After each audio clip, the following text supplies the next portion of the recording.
அதனுடைய இதுதான் கண்டினியூ, இது பார்த்துக்கோங்க. நான் எதுக்கு அப்படி இது பண்ணினேன் அப்படின்னா, எனக்கு டைம் பத்தல, வேற ஒன்றும் இல்லை. அப்புறம் அங்கே போனதுக்கப்புறம் கரூர் வைஸ்யா பேங்கில் போயிட்டு நான் தான் ஃபஸ்ட்டு உள்ளே போனது. ஓப்பன் பண்ணும்போது நான் உள்ளே போயிட்டேன். அப்புறம் மீட்டிங் பேசிகிட்டு இருந்தாங்க. மீட்டிங் பேசிட்டு வந்து அங்கே அந்த இடத்துல வந்து இந்த நகையெல்லாம் வச்சு இது பண்ணுவாங்க. அந்த இடத்துல வந்து நான் கேட்டேன். சீட்டை கொண்டு வந்து கொடுத்துட்டு யாரோ ஃபோன் பண்ணாங்க, யாருன்னு தெரியல எனக்கு. 2 டைம் ஃபோன் பண்ணாங்க. ஏன்னா வந்து பேங்க் ரூல்ஸு நீங்கள் கடைப்பிடிக்கணும். நீங்கள் வந்து ஃபோன் பண்ணி உங்கள் நகை இருக்குது வந்து திருப்பி வச்சுட்டு போயிருங்கன்னு சொல்கிறா. அப்படி ஒருத்தர் சொன்னார். அப்படின்னு சொல்லி முடிக்க முன்னே பக்கத்தில் இருந்த ஒரு பையன் வந்து ஒரு 30, 35, 32 இருக்கும், அவ்வளோதான் இருக்கும். அவன் வந்து நான் தான் ஃபோன் பண்ணேன் அப்படின்னா. எனக்கு வந்துருச்சுங்க பயங்கரமாக கோவம். நீ என்னன்றா ஃபோன் பண்ண? அப்படி தான் கேட்ட. நீ என்னென்னு ஃபோன் பண்ண? டைம் முடிஞ்சிருச்சு, காசை கொண்டு வந்து கட்டிட்டு நீங்கள் திருப்பிட்டு போங்கன்னு நான் சொன்னேன் அப்படின்னா. மூக்கு உடச்சிருவுண்டானே. ஆனால் அங்கே போய் கெட்ட வார்த்தை பேச கொடுங்க இப்படி சொன்னேன். மூக்கு உடச்சிருவுண்டா, ஒழுக்கமாக பேசு அப்படின்னேன். நான் இங்கே வந்து இதுக்கெல்லாம் பயந்துக்கிட்டு பூச்சாண்டி கட்டிட்டுலாம் இருக்க மாட்டேன். மேனேஜர் வெளியே வர சொல்லிட்டா அப்படின்னு சொல்லும்போதே அவன் பேசலை. அடுத்த செகண்டு அந்த இடத்துலேருந்து விலைக்கு போயிட்டேன். அப்படி நான் அந்த பேப்பர் நான் கொடுக்குறேன், அதை வாங்கிட்டு வேறு பக்கம் போயிட்டேன். அப்படி நிற்கல அந்த இடத்துல. அங்கே ஒரு வயசான ஒருத்தர் இருந்தார். அவர்கிட்ட நான் பேசுகிறேன். என்னங்க இப்படி இந்த மாதிரி இது பண்ணுற அப்படி நீங்கள் எனக்கு டீட்டெயில்ஸ் சொல்லணுமா இல்லையா? இப்போ நீங்கள் வந்து இதில் ஒர்க் பண்ணுறீங்க, உங்களுடைய டியூட்டி தான் அது. நீங்கள் வந்து எனக்கு வந்து இந்த டைம் முடிஞ்சிருச்சு, இவ்வளோ டயத்தில் இவ்வளோ வட்டி வந்திருக்குது, இவ்வளோ நீங்கள் கட்டணும் அப்படின்னு நீங்கள் முன்னாடியே சொல்லணுமா இல்லையா? சொல்லலை. ஏன் சொல்லாமல் விட்டீங்க? சரி விடுமான்னு கத்துறாரு. நான் விடமாட்டேன் சார். இது வந்து உங்களுக்குள்ளே பேசிக்கிறதுனால பேச முடியுமா? கஸ்டமர்கிட்ட இப்படி தான் பேசி வாங்குவீங்களா? உங்களுக்கு தான் சொத்தா, எங்களுக்கு சொத்து இல்லையா அப்படின்னு பேசிகிட்டு இருந்தேன். அவரும் கொஞ்சம் பேசிட்டு கம்மல் இருந்துக்கிட்டாரு. அதுக்கடுத்துல இந்த பக்கம் வந்து எனக்கு வந்து அந்த ரெனியூ பண்ணி கொடுத்தாங்க. எனக்கு ரெனியூ பண்ணிதில் வேணால் நான் கட்டி நகை எடுத்துக்கிறேன் அப்படின்னேன். ஓ அப்படியா அப்படின்ட்டு அவங்க எதை பாரமாட்டிருக்குங்களா அதெல்லாம் பண்ணாங்க. அந்த பொண்ணுக்கிட்ட கேட்டேன், ஏம்மா நகை திருப்புறதுக்குன்னா வச்சுருந்த இடத்துல இருந்து நீங்கள் தானே கால் பண்ணணும். எனக்கு வயசாகிடுச்சு, நான் சைக்காலஜி டேப்லெட் போட்டுட்ருக்கிறேன், எனக்கு ஞாபகம் கூட இல்லாமல் இருக்கலாம் அப்படின்னு சொல்லுங்காட்டி அந்த பெரியவர் என்ன சொன்னார் தெரியுங்களா? கண்டிப்பாக அவங்க சொல்கிறது உண்மை தான்.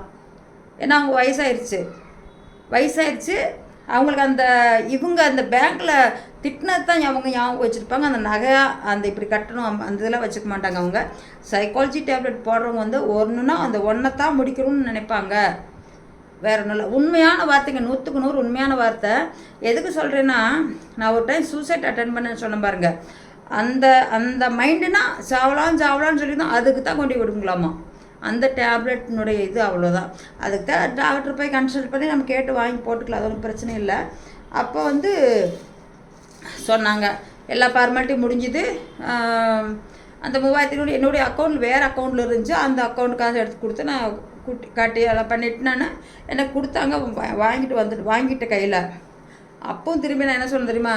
டேய் நல்லா ஞாபகம் வச்சுக்கோ, நீ வெளியில் வந்து நான் மூக்கு மேலே குத்த உண்டாவணி அப்படின்னு திருன்னு முழிச்சான் பார்த்து.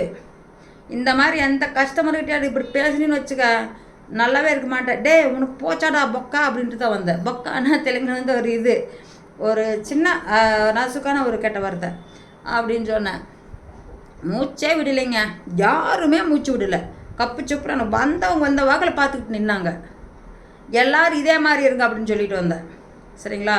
நம்ம எதுக்கு இப்படி சொல்கிறேன்னா அப்படின்னு இவ்வளோ தூரம் நான் வாதம் அடித்து சொல்கிறேன் அப்படின்னா, நம்ம வந்து அவங்களுக்கு அடிபணிஞ்சு கிடையாதுங்க. நம்ம கொண்டு வச்சுருக்கோம் நம்ம பொருளை, அதுக்கு அவங்க காசு கொடுத்துருக்காங்க. அந்த பேங்க் வந்து அவனது கிடையாது, நம்மளதும் கிடையாது. அது யாருதோ வேற ஒரு பேங்க். 2 இவனும் போட்டுக்கிறேன், நானும் போட்டுக்கிட்டு சாவறேன். இதில் போய் அவங்க எதுக்குங்க அடிச்சுக்கணும் அப்படின்ட்டு நான் சொன்னேன் லாஸ்ட் வார்த்தையா. கரூர் வைஸ்யா பேங்க் எங்கடா இது வந்தது முதல்ல உனக்கு தெரியுமாடா அப்படின்னு. அதுக்கும் பேசலை. என்னுடைய ஊர் கரூர்டா, நான் கரூர் மெயின் பிரான்ச்சில் போய் மேனேஜர்கிட்ட நான் கம்ப்ளைண்ட் பண்ணுவேன்டா அப்படின்னா. எங்கள் ஊர் கரூர்லேருந்து அது முளைச்சிதுடா அப்படின்னு நான்